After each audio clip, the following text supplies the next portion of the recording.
बिजली दो, बिजली दो, बिजली दो। जमीन के बदले काम दो, काम दो, काम दो। जमीन के बदले बिजली दो, बिजली दो, बिजली दो। इंकलाब जिंदाबाद, जिंदाबाद, जिंदाबाद। इंकलाब जिंदाबाद, जिंदाबाद, जिंदाबाद। काम दो नहीं तो जमीन आपस दो, इंकलाब जिंदाबाद।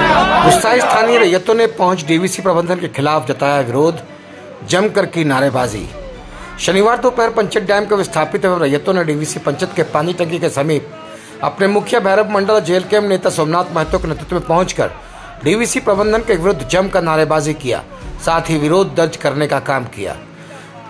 बताते चले कि डीवीसी पंचेत 70 वर्ष पूर्व डैम बनाने को लेकर स्थानीय लोगों के जमीन अधिग्रहण करने का काम किया। उस वक्त के रैयतों ने विकास में किसी तरह की बाधा नहीं उत्पन्न हो, इसको लेकर अपनी जमीनें डीवीसी को देने का काम किया था और डीवीसी ने तब आश्वस्त किया था कि सभी रैयतों को रोजगार, शिक्षा और स्वास्थ्य के क्षेत्र में काम करने का काम करेंगे। लेकिन उसी जमीन से स्थानीय ग्रामीण रैयत लगभग 10,000 की संख्या में सीधे रूप से उसी जमीन पर मछली मारकर अपनी जीवन बसर करने का काम करते हैं। लेकिन आज 70 सालों के बाद उसी जमीन पर जहां स्थानीय ग्रामीण मछली मारकर अपना जीवन बसर करने का काम करते हैं, उसी जमीन को डीवीसी ने एनटीपीसी को सोलर पैनल बिछाने के नाम पर देने का काम किया, जिससे सीधे तौर पर स्थानीय ग्रामीण रोजगार से वंचित हो जाएंगे। उसी आक्रोश में आज सभी ग्रामीणों ने पहुंचकर डीवीसी प्रबंधन के खिलाफ जमकर नारेबाजी किया। इधर मुखिया भैरव मंडल ने कहा कि हजारों की संख्या में ग्रामीण जो सीधे तौर पर रोजगार से जुड़े हैं, एनटीपीसी को जमीन दे दिए जाने के बाद इसका असर उनके रोजगार पर पड़ेगा, जिसको हम सभी किसी भी कीमत पर बर्दाश्त नहीं करेंगे। वहीं जेल के नेता सोमनाथ महतो ने कहा कि हमारी जमीन बेचा नहीं है, बल्कि भाड़े की जमीन पर कब्जा जमाकर डीवीसी अपनी मनमानी पर उतर आया। हम रैयतों ने डीवीसी को दिया है, न कि एनटीपीसी को दिया है। उन्होंने कहा कि पिछले 70 वर्षों में डीवीसी ने विस्थापित रैयतों को छलने का काम किया है, जिसे बर्दाश्त नहीं किया जाएगा। वहीं उन्होंने कहा कि सोलर पैनल के नाम पर एनटीपीसी को जमीन दिए जाने से सीधे तौर से 10,000 की आबादी रोजगार से प्रभावित होगी, जिसके लिए हम लोग लंबी लड़ाई लड़ने का काम करेंगे। किस बात को लेकर आप लोग जो यहाँ उपस्थित हुए? ये जो इसके लैंड लूजर्स हैं, रैयत हैं डीवीसी का, जिनकी ज़मीनें, जिन रैयतदारों का ज़मीन डैम बनने के समय डीवीसी को दिया गया था, अधिग्रहण की थी डीवीसी ने, और उसके साथ साथ में कुछ वादे भी रैयतों के साथ में किया गया था कि आपको ज़मीन के बदले में नौकरी मिलेगी, मुआवजा मिलेगी, बिजली मिलेगा, शिक्षा मिलेगा, पानी मिलेगा। ये सारा का सारा वादा पिछले 70 सालों से डीवीसी फेल कर गई। आज ये विषय आया है फिर से कि वो ज़मीन जिसको डीवीसी ने अधिग्रहण किया है, जो देश के विकास के लिए हमारे बाप दादाओं ने, पुरखों ने डीवीसी को दिया, इस ज़मीन को, हमारे भाड़े में ली हुई ज़मीन को डीवीसी फिर से भाड़ा में लगाई है एनटीपीसी को। हमारा विरोध इस बात को लेकर के है कि जो वादा आपने पिछले 70 सालों में हम रैयतों के साथ में किया है, हमारे ज़मीन को आपने अधिग्रहण किया है, आज तक आपने उसका अपना वादा नहीं पूरा किया। हमें रोज़गार नहीं दिया, उसकी हमें मुआवजा नहीं मिली, हमें बिजली नहीं मिला, हमें पानी नहीं मिला, हमें रोज़गार नहीं मिला। आप कौन होते हैं हमारे ज़मीन को एनटीपीसी को देने के लिए? हमारा विरोध इस बात में है कि कभी भी अगर डीवीसी की जो ज़मीनें काम में आज तक नहीं आई है, वो ज़मीन रैयतों को वापस किया जाए या फिर हमारी मांगों को पूरा किया जाए। क्या मांग है आप लोग?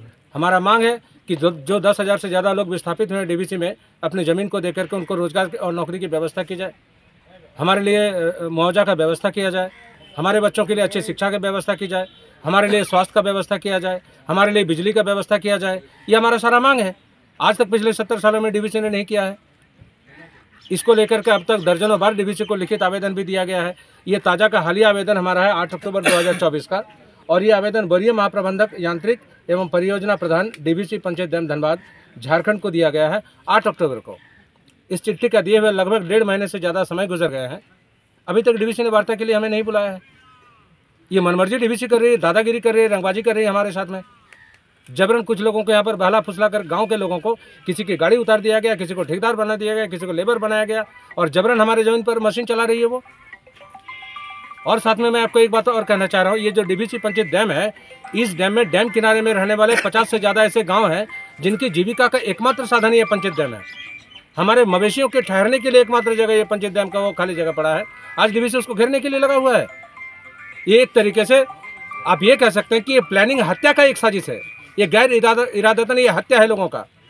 रोजी रोजगार डीवीसी एक आदमी को हमारा दिया नहीं है, 50,000 से ज़्यादा लोग इसके लिए प्रभावित हो जाएंगे। आज यहाँ क्या काम हो रहा था? आज यहाँ पर मशीन चल रही थी हमारे ज़मीनों पर। क्या होने वाला है जमीन पर? यहाँ पर सोलर प्रोजेक्ट को लगाने के लिए यहाँ पर मशीन चलाई जा रही थी। हम लोगों को ये सुनने में आया कि यहाँ पर सोलर प्रोजेक्ट लगेगा। हमने उस बात का विरोध किया कि हमारे मुआवजा को जब तक आप हमें नहीं देते हैं, आप कौन होते हैं हमारे ज़मीनों पर दूसरा प्रोजेक्ट खड़ा करने के लिए। चलिए धन्यवाद। आज क्या हो रहा था? एनटीपीसी को दे दिया ज़मीन, हम लोग को पता चला कि ज़मीन एनटीपीसी को दे दिया, लेकिन हम लोग एनटीपीसी को ज़मीन नहीं दिए हैं। डीवीसी को हम लोग से डीवीसी ज़मीन लिया स्टेट गवर्नमेंट के थ्रू से। इसीलिए अगर एनटीपीसी अगर कुछ करेगा तो हम लोग से वार्ता करे। डीवीसी जैसा हम लोग से वार्ता किया था, आज एनटीपीसी करे। हम लोग अच्छा समझेंगे तो उसको ज़मीन देंगे और नहीं तो नहीं देंगे। ये पंचित डैम पर हज़ारों आदमी मछली पकड़ के खाते हैं, और इस डैम के ऊपर अगर सोलर लगा दिया जाएगा तो आदमी क्या खाएगा? आज मछली ओनली मछली पकड़ने वाला नहीं, मछली के साथ में नाव वाला, जाल वाला, उसके बाद फेरी वाला, बर्फ़ वाला, बहुत किस्म का आदमी इसमें जुड़ा हुआ है और सबको फैमिली चल रहा है। हमारा पंचित डैम में 10,000 आदमी को ज़मीन गया है। आज 10,000 आदमी यहाँ पर डैम के ऊपर मछली पकड़ खा रहा है। अगर सोलर प्लांट यहाँ बैठा दिया जाए जो पानी के डैम के ऊपर, तो ये रोज़गार बंद हो जाएगा। इसलिए हम लोग इसको विरोध करते हैं और इसे 1952 साल का जो सर्कुलर है इसको लागू किया जाए, इस बेसिस पर आदमी लिया जाए। बाद में वो एक सर्कुलर भेजा वो लोग 2016 में, बोला कि कुछ भी आदमी का ज़रूरत पड़ेगा तो यहाँ के विस्थापित को लेंगे, और बाद में तो सर्कुलर भेजा। आपका परिचय? हमारा नाम है भैरव मंडल, बांदा पश्चिम का मुखिया। धन्यवाद।